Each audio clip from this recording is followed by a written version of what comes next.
Is that my wife?" His voice cracked as the words left his mouth. The string quartet played something elegant in the background. Champagne shimmered in crystal.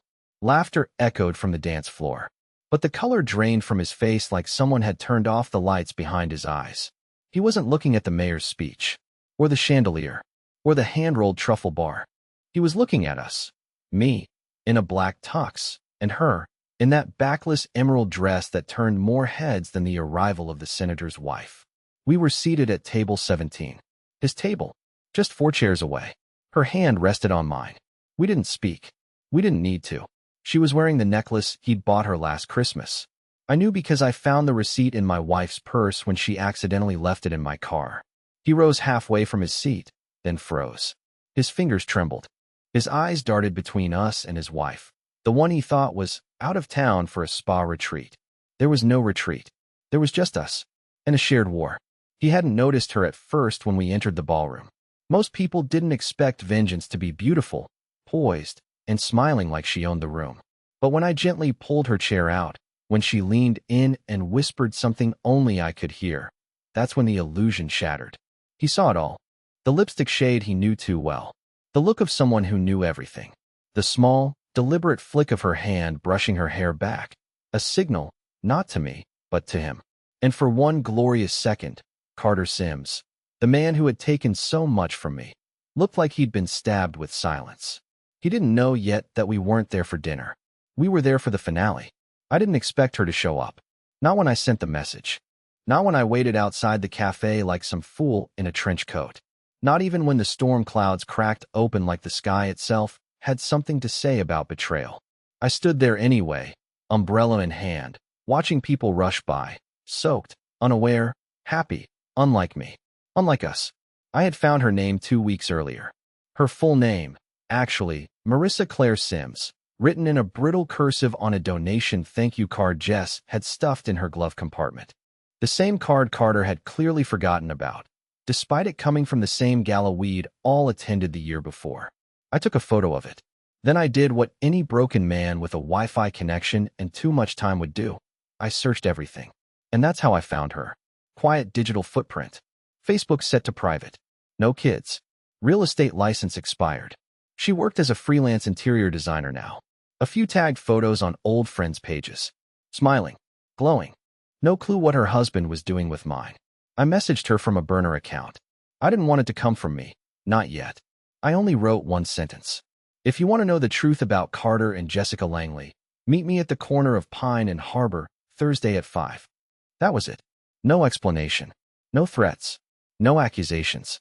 Just bait. And she came. At exactly 5:03 p.m., a cab door slammed across the street. I turned. A woman stepped out, tall, raven hair tied up, black coat, no umbrella. Her heels clicked against the wet pavement like they didn't care. She scanned the street like she knew she wasn't meeting a liar, just someone tired of being lied to. When her eyes landed on me, I swear something electric passed through my spine. "Are you the one who sent this?" she asked, lifting her phone. The screen glowed with my message. Her voice didn't shake, not even a little. "Yes," I said.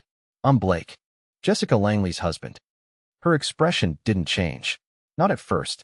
Then, slowly, her lips parted like a wound. She didn't speak for a full 10 seconds. "I knew it," she whispered. "I didn't want to. But I knew it." We sat in the cafe for 3 hours. I had photos, calendar overlaps, late-night calls, hotel receipts. She had worse. Private messages on an old tablet Carter never thought to erase. A hotel confirmation email forwarded to her by mistake. A text from Jess, saved under the name June, asking, "Same place next week?" They'd been doing this for over 6 months. Maybe longer. Maybe before that charity cruise we missed because Jess had a migraine and Carter had to cover a showing. Maybe before I even noticed the distance in her hugs. It doesn't matter now. By the time we stepped back outside, the rain had stopped. The air smelled like pavement and fresh endings. Marissa had turned to me before she left. "You're still going to the gala, right?" she asked. I nodded, unsure what she meant. "Then you're not going alone," she said, with a smile that didn't reach her eyes. "Let's make them regret every secret." For days after that storm, I couldn't stop replaying our conversation in my head. Every word, every expression, Every pause felt like something sharp pressed under my ribs. Marissa wasn't like I expected. She wasn't furious, or hysterical, or desperate to save her marriage. No, she was cold, quiet, and deliberate. The kind of woman who had already buried her heartbreak somewhere deep and sealed the ground over it. When I left that cafe, I thought I had met an ally. I didn't realize I had also met a strategist. She texted me 2 nights later. It was 11:42 p.m. I remember because Jess was in the bathroom, whispering into her phone again, pretending to scroll through Pinterest ideas for the kitchen remodel. My phone lit up face down on the couch cushion. "Marissa, do you trust me?" My thumb hovered over the screen. I didn't know what she meant or why she'd asked that, but something in me typed back, "I want to." Her reply came immediately. "Then don't just want to. Do it. Meet me tomorrow. I'll explain everything." She picked a small boutique on Hawthorne Street, one of those old-fashioned shops that smells like vanilla and ambition. When I arrived, she was already there, leaning against a mirror framed with gold vines. She held up a hanger, emerald green silk, sleeveless, cut to the spine. "This," she said, "this is the one I'll wear." I must have looked confused because she smiled. "At the gala," she added, "if we're going to make them choke on their secrets, we'll do it looking like the kind of people they should have never betrayed." I didn't know how to respond. It wasn't what I had imagined. I thought maybe she'd want confrontation or closure, or maybe just to expose them privately. But no, Marissa wanted a stage they built. So I told her about the Maplewood Gala, how my wife had been obsessed with attending every year, how she bragged about the connections, how she used to call it our little high society fairy tale. Marissa listened silently, her arms crossed, eyes sharp. When I finished, she said, "Good. Then that's where we end it." In her fairy tale, we started planning, not like partners, but like conspirators. She knew things, details about Carter that made me wonder how long she'd been quietly watching him. His tells, his habits, the way he adjusted his cufflinks whenever he lied. She even knew his favorite seat at Maplewood. "He always sits near the right corner of the ballroom, close to the donors," she said. "He wants attention, but he doesn't want to look like he does." The plan was simple in theory and cruel in execution. We would arrive together, perfectly timed, perfectly dressed, perfectly visible. They wouldn't see it coming until it was too late. But something started to change between us while we were planning. I can't explain it. It wasn't romantic, not really. It was more like recognition. 2 broken mirrors reflecting the same fracture lines. When she spoke about Carter's betrayal, her voice would crack just slightly on certain words, and I could feel my stomach twist with the same ache. And sometimes, when I'd lose my nerve and ask, "Are we really doing this?" she'd just look at me and say, "You already lost everything, Blake. Now it's your turn to watch them lose control." That night, I stood in our bedroom while Jess slept, her phone glowing with unread messages she thought I couldn't see. I looked at her, and for the first time in months, I didn't feel pain. I felt distance, like watching an old movie you once loved but can't connect to anymore. The gala was only 4 days away. Marissa had the dress. I had the courage, or what was left of it. All that was missing was one final piece, their reaction. And believe me, I couldn't imagine then just how far that night would go, or who would end up breaking first. The day of the gala felt like a performance with a deadly finale. I woke up before the sun, staring at the ceiling in silence while Jess lay next to me, breathing softly, peacefully, like she hadn't dismantled our marriage piece by piece over the last year. Her phone buzzed twice on the nightstand. She didn't move. I did. I always did.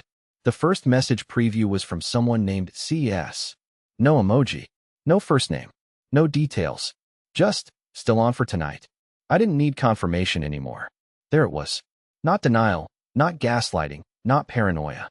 Just that cold, quiet proof. Like a blade with no blood, but all the pain.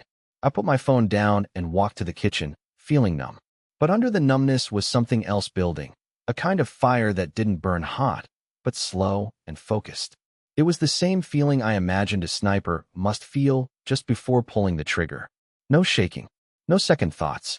At noon, I met Marissa at a hotel across town. Not a seedy one, not a cliché. A clean, modern tower with brushed metal elevators and soft jazz in the lobby. She booked the room under her maiden name. She thought of everything. When I walked in, she was seated at the window, looking out over the city like a queen surveying her kingdom. She didn't greet me. She just turned, held up the emerald dress, and said, I had it altered. I want it to fit perfectly when he sees me. We didn't speak much while getting ready. I changed in the bathroom. Black tux. Hair neat. Face pale. I hadn't eaten. Couldn't. Marissa curled her hair in silence. I watched her place earrings into her lobes with surgeon-like precision. The closer we got to the event, the more serious she became. But she never once hesitated. Just before we left the room, she turned to me. Tonight, we don't blink, she said. And I nodded, because blinking was for people who still cared what their betrayers felt. When we arrived at the Maplewood Club, everything looked exactly like it had every year. The cobblestone entrance, the valet rushing to open doors, the velvet rope, the soft lighting inside that made everyone look 10% richer. We walked in slowly, arm in arm, eyes forward. A few people looked at us, some with curiosity, some with recognition. I heard someone say, "Is that Blake Langley? I thought he and Jess weren't coming this year." Exactly what we wanted. Inside the ballroom, the tables had been arranged with military precision. White roses, gold chargers, name cards with calligraphy so elegant it almost distracted you from the guilt-laced hypocrisy in the room. And then, at table 17, I saw him. Carter Sims, looking smug, laughing with two older donors. One hand on the back of Jess's chair. My wife, dressed in red, the color of seduction, the color of war. She didn't see us at first. He did. The moment his eyes landed on Marissa, his wife, the woman he probably assumed was in Vermont with her yoga group, his entire body stiffened. He blinked twice, as if resetting his vision. Then his gaze slid to me, and for the first time in all the months he'd been sleeping with my wife, he looked afraid. Jess turned to follow his gaze. Her wine glass stopped midair. Her face went ghost white. The silence between us stretched across the room like a wire. Tight, dangerous, and impossible to ignore. Marissa leaned into me and whispered, "He looks like he swallowed a lit cigarette." I didn't laugh. I couldn't. I was watching Jess's jaw clench.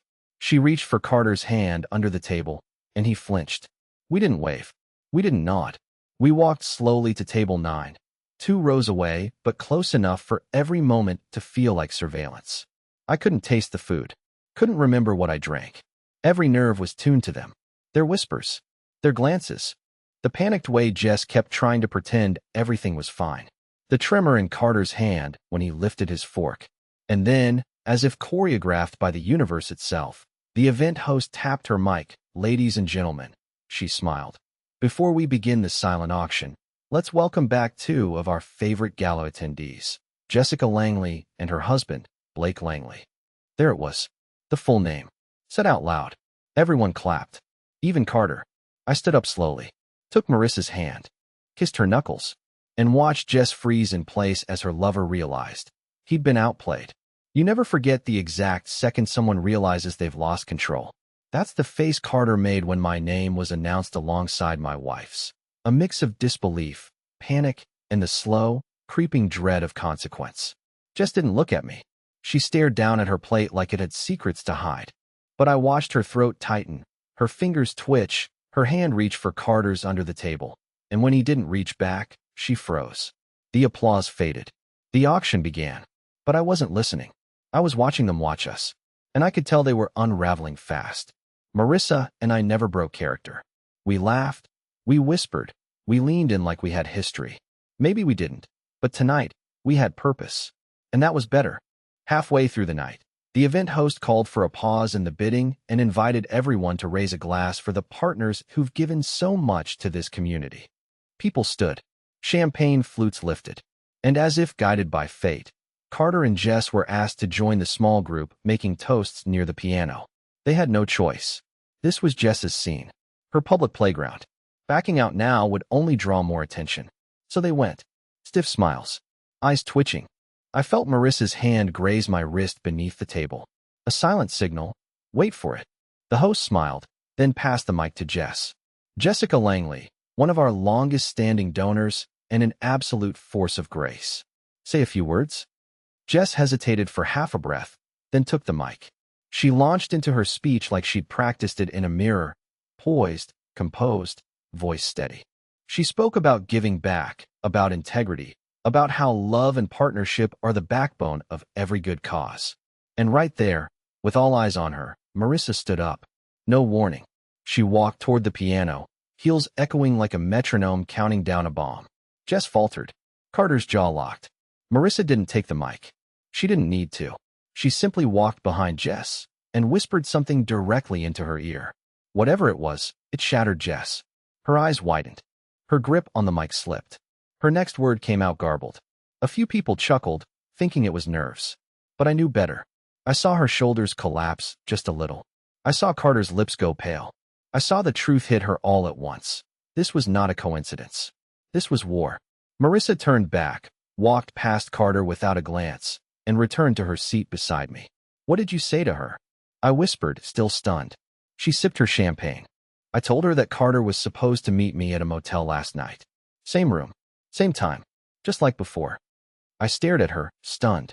Wait, that's not true. She leaned in. Of course it's not. But that's the beauty of it. You lie to liars, and you let their guilt fill in the rest. I didn't say anything. I just looked across the room and saw Jess, now visibly shaken, standing next to Carter as the applause returned. But their hands no longer touched. Their smiles were tight. And their perfect little affair? Suddenly under pressure it had never felt before. When they returned to their table, they didn't sit side by side. They left an empty chair between them. Marissa looked at me, smiled softly, and whispered, "That chair? That's where denial used to sit." And I felt something I hadn't felt in months. Satisfaction. But it wasn't over yet. Because the gala wasn't just a statement. It was a trigger. And what followed? None of us were ready for that. The silence on the drive home was louder than the music playing on the car radio. Jess sat in the passenger seat, barely moving, her fingers clenched so tightly around her clutch that the faux leather left marks on her palm. I didn't speak. I didn't offer her a drink. I didn't ask if she was okay. I didn't need to. I knew what was coming. I parked the car in our driveway, but neither of us moved. The house loomed ahead, the porch light flickering like it knew it was about to witness something sacred unravel. Jess finally opened her door and walked inside without a word. I followed, slowly, as if entering a crime scene. And in a way, I was. She threw her shoes off in the hallway, then headed straight into our bedroom. She didn't wait for me. She sat on the edge of the bed like someone awaiting sentencing. When I walked in, she finally spoke. "What the hell was that, Blake?" Her voice was low, tight, like a guitar string pulled too far. I didn't answer. She stood up. "You humiliated me." I tilted my head. Publicly? Or just in front of him? Her mouth opened, but nothing came out. Her face was still flushed from the gala. Her lipstick slightly smudged. Her eyes wild with the kind of panic that only exists when someone's house of lies is starting to cave in. "I don't know what you think you're doing," she said, pacing. "But dragging her into this? Blake, she's unstable. You don't even know what you've gotten yourself into." I laughed. Actually laughed. That kind of bitter, breathless laugh you don't expect from yourself. "You're warning me," I said. "After months of cheating, lying, sneaking around with a married man. You're warning me?" Her face twisted. "It wasn't like that." I took a step forward. "Then what was it, Jess? Enlighten me." Because from where I stood, it looked exactly like that. She sat back down, burying her face in her hands. For the first time in all of this, I saw something real, shame. Not regret. Not sorrow. Shame. The kind that creeps in when the game's up and the mask is slipping. "I didn't mean for it to happen," she whispered. I stayed quiet. She looked up, mascara smudging at the corners of her eyes. "It started when you stopped, when we stopped connecting. You were always tired. Always busy. Carter made me feel seen." I nodded slowly. "And I guess you were seeing a lot of each other." She flinched at that, and good. Let it land. "I felt like I didn't matter anymore," she said, voice cracking. "You didn't touch me. You didn't compliment me. I thought we were falling apart, and you fixed that by crawling into someone else's bed." Her lips trembled. "Did you love him?" I asked. She didn't answer. She didn't have to, because her silence told me everything I needed to know. The air in the room thickened. The hum of the ceiling fan suddenly sounded like thunder. "I saw the messages, Jess," I said quietly. "I know it wasn't a one-time thing. I know it's been going on since last spring. I know you canceled our anniversary trip to meet him at the Fairmont." Her head snapped up. "How do you?" "Marissa," I cut in. "She told me everything you both thought you were hiding. You weren't careful. You were just arrogant. She stood. You think this makes you better? Parading her around like some prize? You think I don't know what you were doing tonight? No, I said. I know you know. And that's the point.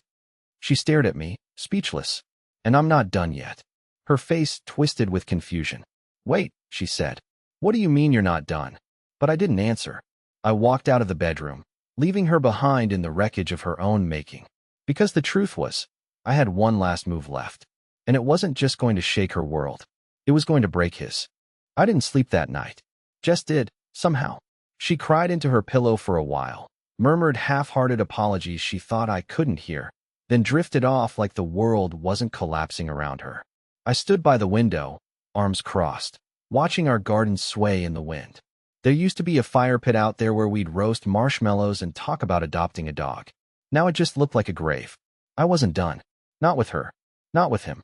The gala was the opening act. But I wanted something permanent. Not a scene. A scar. Something Carter would carry long after the whispers faded. Marissa had mentioned once, during one of our strategy meetings, as she sarcastically called them, that Carter had a private office downtown. Not his public real estate agency, where he smiled for client photos and shook hands with retired couples looking for condos. A second office. One Jess didn't know about either. That intrigued me. It was registered under a separate LLC. Some vague consulting umbrella he used to hide expenses. When I asked how she found out, Marissa simply said, when someone betrays you, you pay attention differently. She had driven past it before. Said it always had the blinds closed, even on weekends. Said it was the only place Carter went where he didn't use his main phone. I needed to see it for myself. The next morning, I told Jess I was going for a drive. She didn't ask where. She barely looked up. I think she knew whatever leash she used to have on me had snapped clean. The office was tucked behind a wine bar, wedged between two vacant storefronts with dusty windows.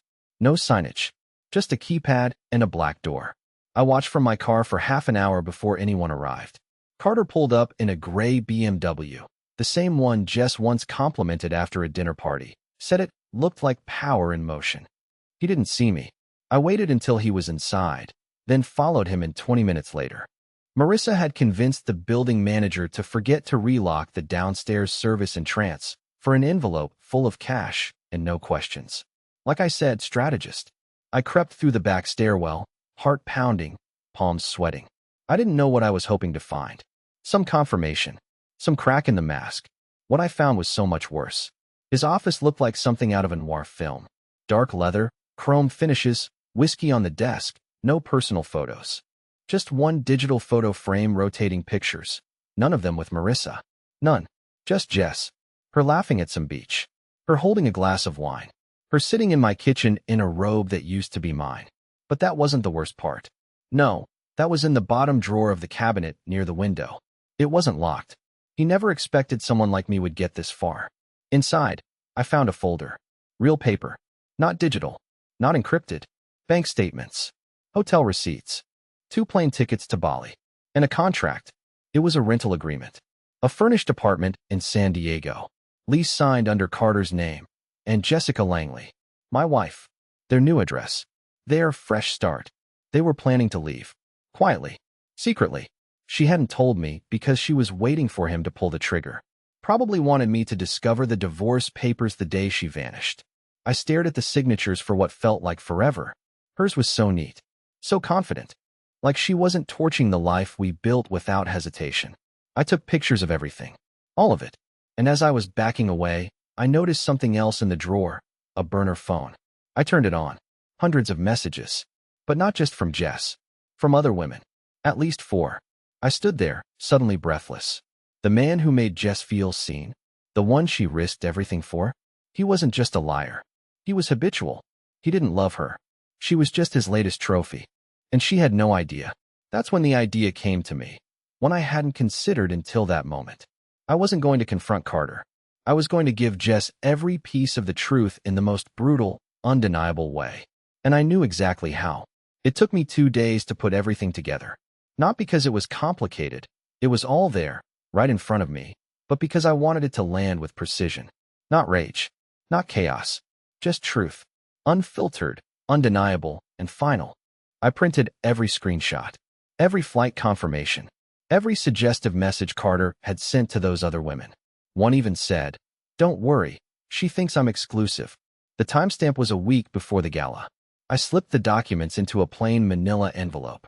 No note, no warning.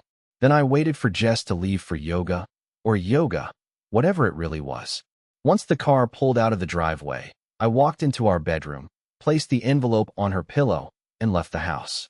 No drama, no yelling, no begging her to explain. She called me an hour later. Not once, not twice, 12 times. I didn't answer. Instead, I drove to a quiet park and sat on a bench overlooking the lake. I watched a boy try to skip stones while his dad cheered him on. A couple fed ducks in silence. Life was still happening. And mine, well, it was finally changing. That night, Jess came home with swollen eyes and mascara streaks dried on her face. She didn't speak when she entered, just stood in the doorway like someone realizing the dream house was built on rotting wood. "Blake," she started. I turned to her. "Calm, clear. You don't need to say anything." "I didn't know," she said. "I swear to God, I didn't know about the others." I nodded. "Now you do." She sat down. Quiet. Small. "I gave up everything for him."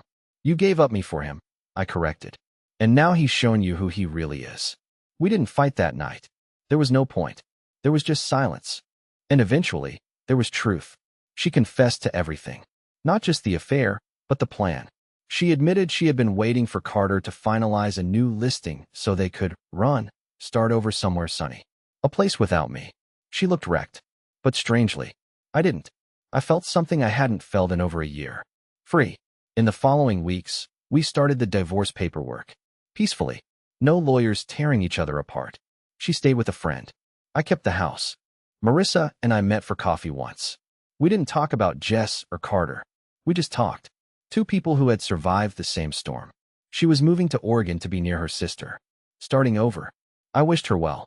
She smiled and said, "You'll be okay, Blake. I think you already are." And maybe I was. A few months later, I found myself at that same lake. This time, walking my dog, a goofy, golden mutt I adopted on a whim one Saturday. I named him Fletcher. He was chaos on 4 legs, but when he curled up beside me at night, I finally slept. I don't miss Jess anymore. I don't even hate Carter. Because in the end, their betrayal was a demolition. And sometimes, you have to tear something down to build something better. I'm not who I was. And for the first time in a long time. That's a good thing.